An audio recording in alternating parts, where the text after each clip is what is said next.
Avec l'équipe de Quel temps, on s'est posé la question.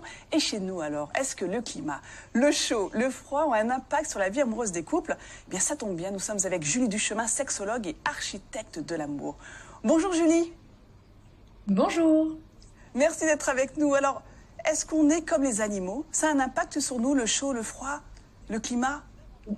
Oui. On est aussi des êtres qui sont soumis justement aux fluctuations, que ce soit du temps qu'il fait. Ça influence nos hormones notamment. Il y a des périodes de l'année où on a plus de testostérone, l'hormone du désir, et puis des périodes de l'année où on a plus de sérotonine, l'hormone de la joie, comme au printemps notamment. Mais le chaud et le froid nous influent aussi, et donc les séparations des couples, les premières fois aussi de certaines personnes, eh bien, ont lieu à des moments plus précis de l'année. Est-ce qu'il y a des statistiques? Par exemple, plus d'enfants à la rentrée ou plus de divorces à un moment précis de l'année?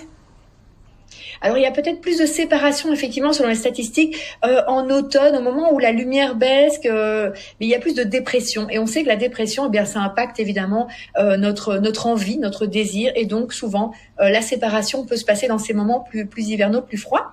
Alors que d'autres statistiques, une étude notamment de 2013, nous montre que l'été est vraiment la saison la plus favorable pour les relations amoureuses. Et notamment les premières fois, les consommations aussi de préservatifs augmentent pendant les mois estivaux.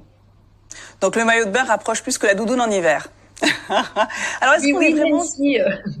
Est-ce qu'on est très lié aux hormones ou bien on peut quand même sauver cette saison hivernale avec un bon feu de bois, se rapprocher?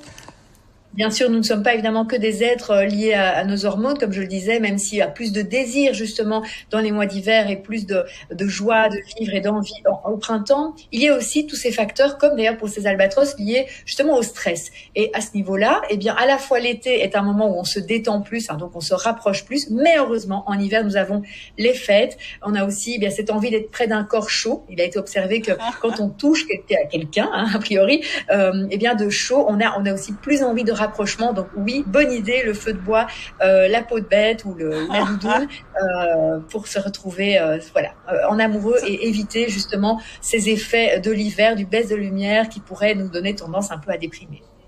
Les conseils de Julie pour l'hiver, la peau de bête, le feu de bois, la tasse bien chaude et on passe un bon moment ensemble.